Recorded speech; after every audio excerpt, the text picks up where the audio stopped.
What's up, everybody? This is Jimmy with Trading Decoded. It is September 5th, 2025.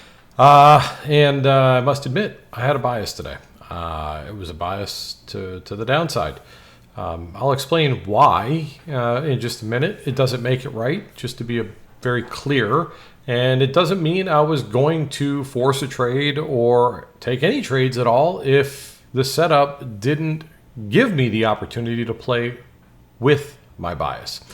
And that brings me to point number 2. And this is something that not only affects me, but I think it affects a lot more traders than they may believe or understand. And that is the idea of trading when you're not comfortable doing so, which is why I was looking for puts today. If you've been watching my channel long enough or you've been in my trading Discord long enough, then you already know that I don't like trading at all-time highs, which is exactly where SPY was going to open up today. It doesn't mean that I'm sad that the market is moving up. It doesn't mean that I hope that it comes crashing down. It just means that I don't have proven targets for me to aim for that are going to make me comfortable taking a trade to the upside. Now, you will get an occasional person here or there, and I'm not saying that this person is wrong for their suggestion. I would love to be able to trade the chart no matter what the circumstances are at the time. But unfortunately, I have feelings and I have emotions. And my feelings are not of comfort when I'm trying to take trades at all-time highs. I think that people need to realize that, not for me, but for your own trading. Okay? You're never going to manage your trade properly if you enter into it in an uncomfortable state of mind. Okay? You're just not. You're going to cut the winner too short if it's a winning trade. You're going to hold on to it too long if it's a losing trade. You're going to be a ball of nerves the entire time. I can almost guarantee it. I don't care how long you do this. Feelings will always exist. So when I have the person or people who say, Jimmy, just scale down if you're going to play calls. I mean, the market was pretty happy this morning, which was another reason why I was looking for puts. I couldn't understand it. The reports that came out today were not good. Yet here the market is just melting up into all-time highs. So there was a lot of things that didn't make me comfortable about calls today, but I wasn't going to take puts unless there was a reason for it. So yes, I was more comfortable playing puts. I made that abundantly clear when we did our call put scenario lines. I said, guys, we're going to put a call line right here at 581.18, which we'll get into that in a second. Let's not get ahead of ourselves. The point being is if you're uncomfortable, regardless of what the chart is doing, then don't do it. Okay? Just don't do it. Doesn't mean do the opposite thing, which is play against the market. Just means you got to be patient or realize that today just might not be a day you get to trade. So don't go changing your plans to justify doing something you're not comfortable doing, which is something I get a lot. I'm sorry. I don't feel comfortable trading all-time highs. If that doesn't bother you, then you know all the rules that we have in place to justify any trades. Follow the rules. You do you. I'm going to do me. And I'm going to like it. With that said, I took 2 trades today. I'm going to point them out to you in just a minute. One was very uncomfortable. The other one was an amazing trade. And it got even more amazing. But I had a plan, and I took myself out of the trade exactly when I planned to. I talked through the whole thing during the trade itself, and yeah, we're going to get into it. But before we do that, consider buying my book. It's right here. It's a great book, and there's a lot of good things in there, including live charting videos, so you can learn how to chart all your lines and all this stuff like I do, and then how to use those lines to hopefully make some money, or to at least give you good opportunities to find better trades. That's all. With that said, like, share, and subscribe. And let's go ahead and take a look at the charts that are not showing up right here. Why not? Please hold. Oh, there it is. What were we looking for today? Well, as I had said in pre-market, when I did the call put lines, I put the call line at 581.18. I put the put line at 580.09.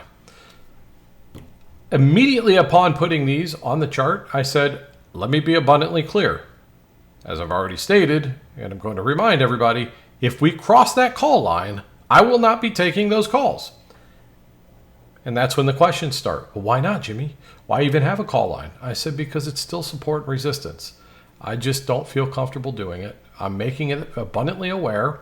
So those of you who are trying to copy my trades, just know that I won't be taking that one. Okay?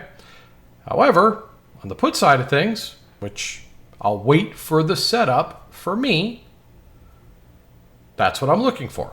Now, after I'd already put the put line on the chart, but before the market opened, I realized that we had another little tiny support shelf right here at 579.95. I don't move my lines once I put them on the chart.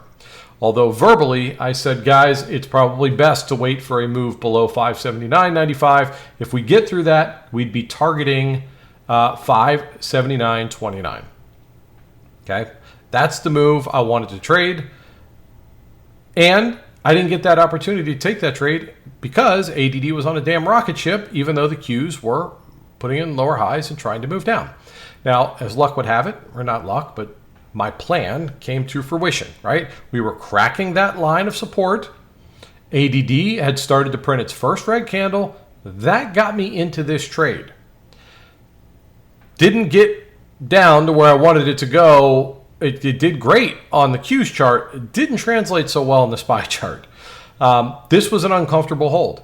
Not because the Qs didn't make me feel good about what I chose to do, but because ADD, after the second red candle, started to go the other way. And if you remember the cards that I made for you guys, which I don't think many of you guys are downloading, or I don't reference them enough, or whatever the case is, there's a link down below the videos. You can get them from there. Just download them from my Google Drive. But this is what they look like.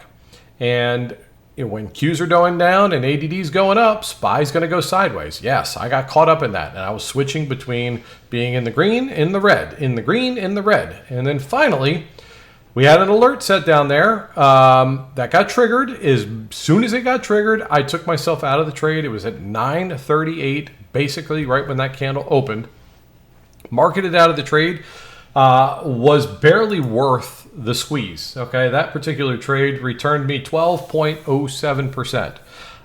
It was a much bigger move on Qs than it was on SPY. Thankfully, it was still a profitable trade, but not by much. Okay, barely met my daily goal, but I didn't feel satisfied there. Not because of the dollars, but because, well, I was hell bent on playing puts. But again, I waited for the right time for me to enter, and in this case, was Qs breaking a support with ADD even printing some red. Was it an aggressive trade? Absolutely. Why? Because the majority of the market at that time was, well, still pretty happy. But I was of the belief that we were going to come down today because of the reports, and I couldn't wrap my head around why the market was so happy, and I don't trade all-time highs. So naturally, I'm looking for reasons to take puts. Again, it doesn't guarantee that those puts are going to make me money. It just meant that this is what I was comfortable with doing today. I set forth a plan to justify my actions, and when that plan came to fruition, I justified my trades because of it, and they worked out for me. It's that simple. With that said, we found a support. We bounced right back off of it. We put in another lower high on the Qs. At this point, I was still mildly uncomfortable about how that trade worked out, but barely. It was uncomfortable. But we had a very, very strong resistance here on SPY, and I was telling people, again, guys, if you're looking for calls, either do it down here while Qs are near a support level, play it back up to resistance on Qs chart or SPY chart. I mean, you have an impenetrable resistance up here on SPY that didn't break. It never did. Doesn't mean that you can't go through it. It just means that if you're going to play the calls, recognize that you have a brick wall there, buy them from the bottom and sell them at the top. Okay, I'm not buying breakouts of all-time highs, yada, yada, yada. We moved down. We finally break support on SPY. We finally break support on Qs. Now, initially, we weren't expecting a huge move because we were looking for, or at least I was for a second trade, a move below this bottom that we had found at 579.28. But things changed. So I was willing to take the trade once we got down there, but because we put in a lower high right here and ADD had already started to roll down to the downside, this is an A+ setup for me. This is a trade that I will get into aggressively 99 out of 100 times. So I was prepared for puts because I wasn't going to play calls today. I wanted to get through this support here, and I wanted to take that down to our pre-market midline, which was quite a move down. And I had an alert set there, and I was already slightly green on the day from the first trade. So this one just felt more like a more comfortable trade, and I had a little bit of cushion to hopefully let it play out. And ADD kept trickling down, and Qs put in a lower high. We ultimately got down, and we cracked that support. And of course, we tried to hold it here, bounced off of it, put in another lower high. This is when I started to breathe much, much easier. And I was waiting. I told everybody while I was in this trade, I said, listen, I'm going to put a stop loss somewhere near break even. This was after this didn't turn into a bad trade for me. I had no stop losses yet. Okay, I still wanted to get down to this blue line. When we got good into profit, I told everybody, and we were even talking about this before, and this is me hoping that the 10 o'clock candle was going to save me. We took bets on which way the 10 o'clock candle was going to go. I said, I think it's going to go down. Well, naturally, I want it to go down because I'm in the trade. Fortunately, that worked out for me because holding through 10 o'clock is always a gamble. Could have very well turned a green day red, but I was rolling dice today. And this is where biases can be good sometimes, and sometimes they can cost you a lot of money. But we moved down off of a lower high. Right then, I was sold on the idea that we're going to make it down to the blue line, and I told everybody, I'm putting a mechanical stop in now. It's going to be close to break even, and as we move down, I will exit the trade if and only when we hear the beep. That is us crossing that alert, that target. It got there.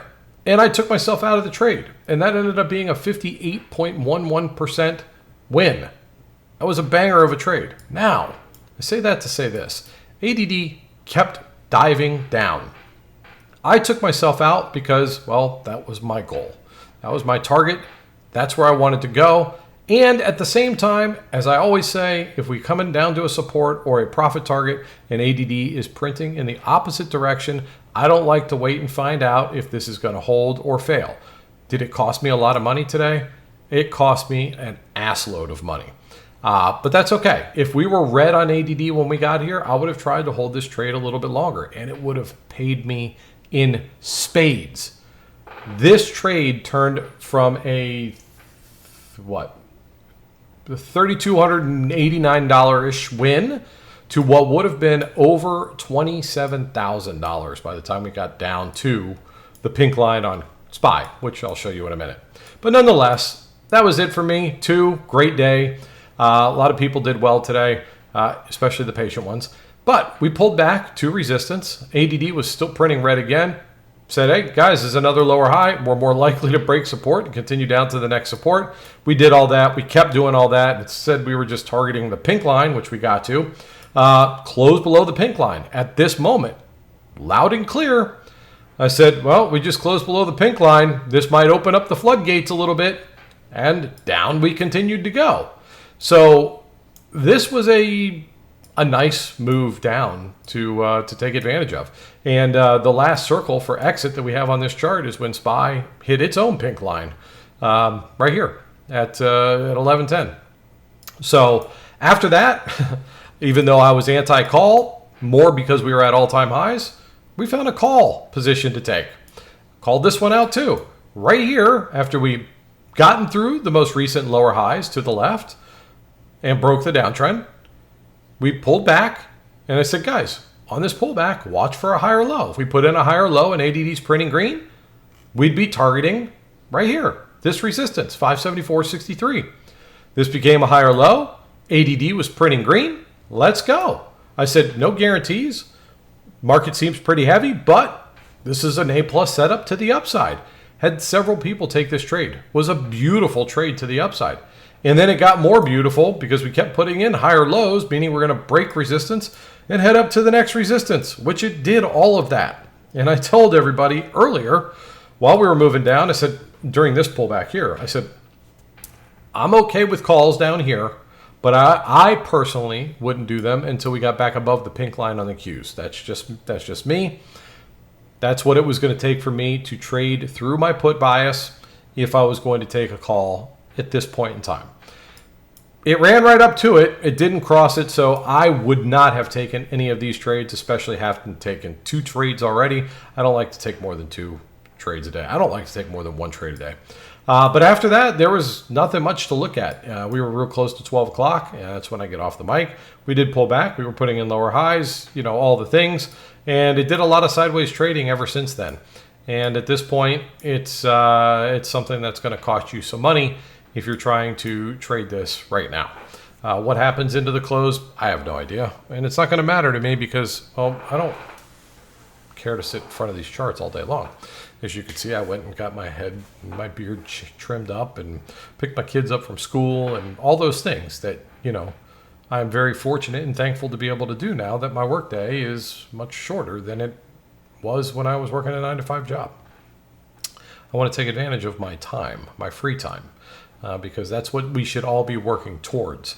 How to make a decent living, but doing so in the shortest amount of time. Okay? That's what building a skill such as this can allow you to do, or free up time to do other things that I don't know, is more fulfilling to you.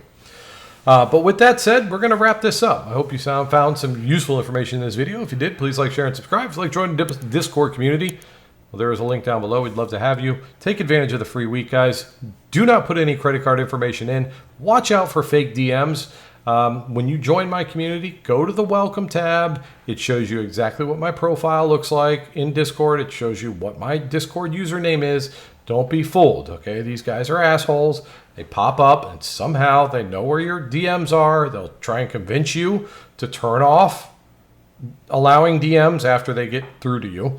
It's not me, okay? And I'm not going to ask you to copy trade or shadow trade me or whatever the hell that is that they're doing.